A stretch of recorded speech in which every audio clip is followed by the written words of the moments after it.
बिस्मिल्लाहिर्रहमानिर्रहीम। अस्सलाम वालेकुम। मुज़म्मिल वॉइस ऑफिशियल में खुशामदीद। गुज़िश्ता 16 सालों में पहली बार हम दोनों मियाँ बीवी के दरमियान तल्ख़ कलामी हुई थी। मेरा नाम अनीसा रहमान है। मैंने पंजाब यूनिवर्सिटी से MBA किया है। मेरा खाना पीना, ओढ़ना बिछोना सब कुछ ज़कात के पैसों पर चलता था, जबकि मैं तालीम स्कॉलरशिप पर हासिल कर रही थी। तालीम के इजाफी अखराजात और अपनी छोटी मोटी ज़रूरतों के लिए मैं और मेरी माँ मेहनत मुशक्क़त भी कर लेती थीं। मेरे इन हालात में पहुंचने की वजह भी मेरे अपने ही थे कि मुझे ज़कात लेकर खाना पड़ा। मेरे बचपन में मेरे वालिद साहब फौत हो गए थे। मेरे दादा गांव के सबसे बड़े जमींदार थे। इनके 2 ही बेटे थे। मेरे वालिद साहब के गुजर जाने के बाद ताया ने सारी ज़मीन बरोज़ ताकत हमसे हत्या ली थी और अब नज़रें हमारे घर पर थीं, जो हम किसी भी सूरत खाली करना नहीं चाहते थे। देहातों में आमतौर पर भाइयों के घर इकट्ठे होते थे और मेन गेट एक ही होता है। हमारे घर में बिल्कुल इसी तरह था। मेरे ताया ने हमारे घर का रास्ता बंद करके सहन में दीवार खड़ी कर दी थी, तो हम कैद होकर रह गए थे। अल्लाह ताला इनको जज़ाए खैर दे। मेरे पड़ोसियों ने हमारे कमरे की दीवार गिराकर हमें अपनी गली से गुजर के लिए रास्ता दिया और मेरे ताया ने हमारा रास्ता इसलिए बंद किया था कि हम तंग आकर अपना घर इनको दे दें और यहाँ से चले जाएं। मगर जब अल्लाह ताला ने हमारे लिए दूसरा रास्ता खोल दिया तो मेरे ताया ने एक और चाल चली। इन्होंने अपना घर गिराकर हमारे घर के इर्द गिर्द गहरे गड्ढे खोद दिए और इनको पानी से भर दिया, जिसकी बिना पर बुनियादें कमज़ोर होने की वजह से 1 महीने में हमारा घर ज़मीन बोस हो गया और हमारी इतनी हैसियत ना थी कि दोबारा घर तामीर कर सकते। मजबूरन हम लोग वो घर छोड़कर अपने निहाल के गांव आ गए। मेरे मामू ने हमको घर में रखने से माजरत कर ली। गांव के बाहर लकड़ी का बना हुआ है खोखा था, जिसमें कभी बच्चों के लिए गोलियां और टॉफियां बेची जाती थी। जब खोखे मालिक को हमारी हालत का पता चला तो इस रहमदिल इंसान ने अपना खाली खोखा हम माँ बेटी को रहने के लिए दे दिया। मैं और मेरी माँ ने कचरे के ढेर से बोरियां और पुराने कपड़े चुनकर खोखे के इर्द गिर्द लगाए ताकि बाहर से कोई आदमी अंदर ना देख सके, और फिर कुछ ऐसी बोरियां इसके फर्श पर लगा दी ताकि सोने में आसानी रहे। मेरे ननियाल वाले अच्छे खासे खाते पीते लोग थे, लेकिन इन्होंने हमें रखने से इनकार कर दिया था। इसके बाद हमारे पास आखिरी सहारा ये खोखा था। ये हमारे घर भी था, किचन भी था, सब कुछ हमारा यही था। अलबत्ता मेरे मामू का ये एहसान है कि वो लोग अपनी ज़कात हमको दे दिया करते थे, जिससे हमें खाने पीने की तंगी नहीं हुई और मेरी तालीम भी चलती रही। जब मेरे ताया ने देखा कि मैं और मेरी वालदा लौटकर मजबूर होकर दोबारा इनकी दहलीज पर नहीं आए, तो इनको खतरा महसूस हुआ कि ये माँ बेटी कोई कानूनी कार्रवाई न करें। इसलिए मेरे ताए के बेटे ने मुझे और मेरी वालदा को जान से मारने की कोशिश की और 2-3 बार अपने गुंडों के हमरा मेरी इज्जत पामाल करने की कोशिश भी की। मगर वो कहते हैं जिसे अल्लाह रखे उसे कौन चखे। बिल्कुल इस बात के मुताबिक अल्लाह ताला ने मुझे हर चीज़ से, इनकी हर चाल से, इनके शर से महफूज रखा। यूँ मैं अपने ननियाल की ज़कात पर पढ़कर जवान हुई और फिर मेरी वालदा ने मुझे पसंद की शादी का इख्तियार दिया, मगर मैंने अपनी मर्जी से शादी करने से इनकार कर दिया। मेरे क्लास वालों ने मुझे बहुत बार प्रपोजल भेजा, लेकिन मैंने रिजेक्ट किया। आखिरकार मैंने इसको अपनी वालदा से मिलने का कहा। यूँ मेरी वालदा की रजामंदी से मेरे इस क्लास वालों से मेरी शादी हो गई। शादी से पहले वालदा ने मेरी सारी हकीकत इनके सामने खोलकर रख दी, ताकि कल को शादी के बाद मुझे किसी किस्म का कोई डर ना हो, कोई सच्चाई सामने आने का खतरा ना हो। यूँ मैं रुखसत होकर अपने शौहर अमाद के साथ आ गई। फिर हम दोनों को दुबई में जॉब मिल गई और हम लोग यहाँ मुंतकिल हो गए। हमारी शादी से लेकर आज तक कभी हम लोगों में महज तल्ख़ कलामी भी नहीं हुई थी। कुछ अरसा कबल हम लोगों ने सोचा कि अपना कुछ पैसा पाकिस्तान भेजा जाए और वहाँ कोई कारोबार किया जाए। इस सोच को हकीकत का रंग देने के लिए मेरा शौहर पाकिस्तान आया। इसने एक प्राइवेट बैंक में अकाउंट खुलवाया और बैंक इंतजामिया ने इससे पूछा कि क्या आप ज़कात देना चाहते हैं या नहीं। अगर आप ज़कात देना नहीं चाहते तो एक मखसूस फ़िरके के मुतालिक बताया कि बैंक में इस फ़िरके को अपना फ़िरका मान लें तो आपकी ज़ात नहीं काटी जाएगी। मेरे शौहर ने लालच में आकर बैंक के कागजात में अपना फ़िरका वही लिखवा दिया जो लोग ज़कात नहीं देते थे। जब इस बात की मुझे खबर मिली, मैं अपने शौहर से लड़ पड़ी। अब तक नाराज़ रही जब तक दोबारा एक नए बैंक में हमारा अकाउंट नहीं खोला गया। इस अकाउंट में अपना ठीक मसलक लिखवाने के बाद बाकायदा ये कहा गया कि हर साल हमारे पैसे से ज़कात निकाली जाएगी। मेरे शौहर ने मेरी ख्वाहिश पूरे करने के बाद दोबारा मुझसे रब्ता किया, अपना रवैया पर माफ़ी मांगी और साथ ही अल्लाह ताला से भी तौबा ताइब हुआ। मैंने अपने शौहर की गलती को खुले दिल से माफ़ कर दिया। जब मेरा शौहर वापस मेरे पास कतर पहुंचा तो इसने मुझे कहा कि इतनी ज़्यादा कोई लड़ने वाली बात नहीं थी। हम लोग हर साल अपनी सारी दौलत पर ज़कात लाजिम देते हैं, तो मेरे ज़हन में यही था कि हम ज़कात अदा करेंगे। मैंने अपने शौहर की बात सुनकर इसे बताया कि मैं जिन हालात से गुजर कर आई हूँ, मुझे पता है कि ज़कात कितनी ज़रूरी है, बशर्त कि वो किसी हकदार तक पहुँचे। मैंने इसे बताया कि अगर ज़कात इस्लाम में ना होती तो आज मैं और मेरी वालदा जिंदा ना होती, हम लोग कब के खुदकुशी कर गए होते। मेरे मामू ने अपनी ज़कात और सदका खैरात वगैरह देने के अलावा कभी हमारी कोई मदद नहीं की, और बाकी लोगों ने भी हमेशा ज़कात और सदकात ही हम लोगों को दिए। यही वजह है कि मुझे अपना वक्त याद आया था और मुझे लगता था कि हम लोग किसी को नाहक कत्ल कर रहे हैं, इसलिए मैंने फ़ौरन से दूसरा अकाउंट खुलवाने और ज़कात लाजिम अदा करने का कहा। मैं माफ़ी चाहती हूँ कि मेरा रवैया गलत था, लहजा गलत था, लेकिन मेरा मकसद गलत नहीं था।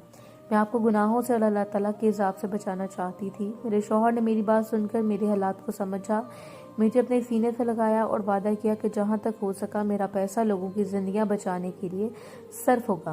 मैं अपनी कहानी के आखिर में तमाम क़ारीन को कहना चाहूँगी कि खुदा के लिए बैंकों में महफूज पड़ा हुआ आप लोगों का पैसा भूख की वजह से खुदकुशियाँ करते कई लोगों की ज़िंदगी बचा सकता है।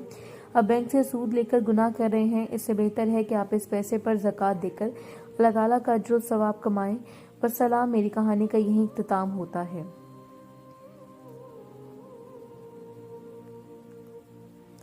वो जाकिर था, इसकी सारी ज़िंदगी लोगों को ये समझाते हुए गुजर गई थी कि यजीद मर गया मगर यजीदियत आज भी जिंदा है।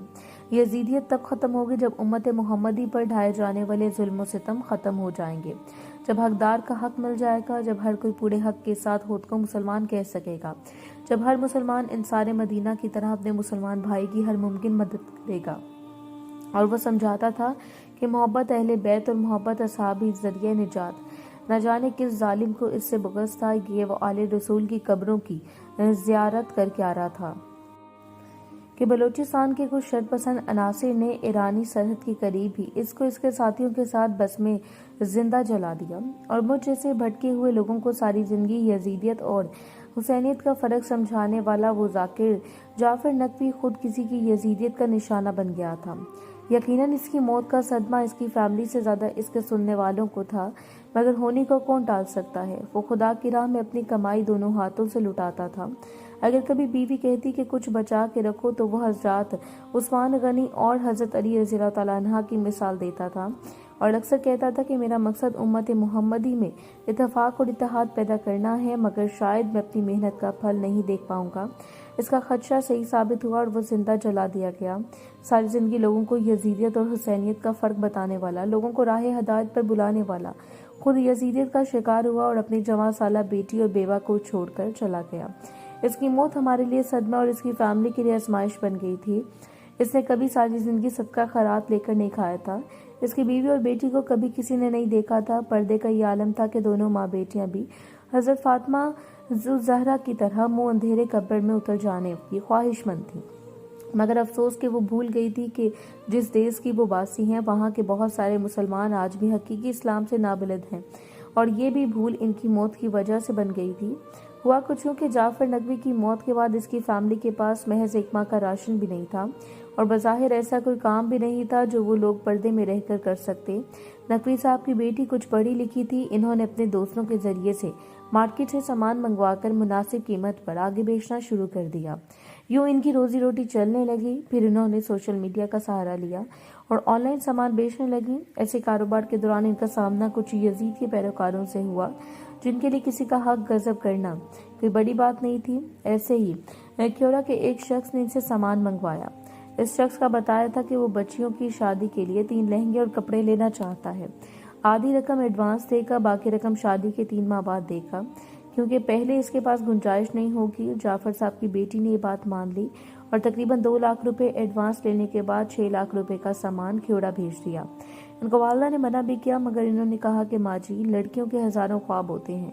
इनके वालिद की इतनी हैसियत नहीं थी कि सब बच्चियों के एक ही वक्त में लहंगा दिलवा दे, तो इसने उधार कर लिया। हमारे वसीले से उम्मत मोहम्मदी की कोई बेटी रुखसत होकर घर जाती है तो हमें कितना बड़ा अजर मिलेगा। इनकी वालिदा इनका जवाब सुनकर खामोश हो गई। ये सामान क्योड़ा पहुंच गया। बच्चियों की शादी हो गई। मुकर्रर वक्त से 2 माह ऊपर हो गए। दुकानदार जिससे जाफ़र साहब की बेटी ने सामान लेकर आगे भेजा था, इसे पैसों का तकाजा शुरू कर दिया। जिस शख्स ने सामान लेकर बच्चियां रुखसत की थी, इसने पैसे देने से इनकार कर दिया।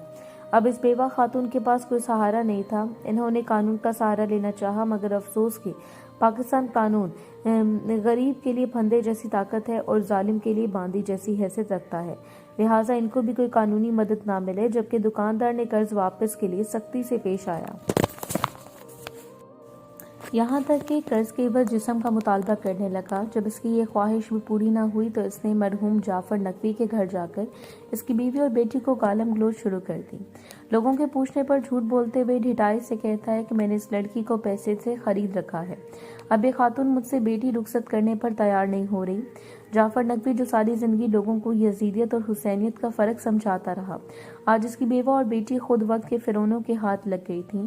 لاکھ کوشش کے بعد بھی ان کے چنگل سے نہ نکل سکیں، یہاں تک کہ جب ماں اپنی بیٹی کی عزت لٹنے سے بچاتے بچاتے تھک گئی اور اسے محسوس ہوا کہ ان ظالموں سے مزید مقابلہ کرنا ان کے بس میں نہیں، تو اس نے اپنی بیٹی کو زہر دے دیا۔ موت کی تکلیف سے بیٹی تڑپنے لگی تو بیٹی نے خود ماں سے کہا کہ مجھے رسی کی مدد سے باندھ کر خود باہر چلی جاؤ۔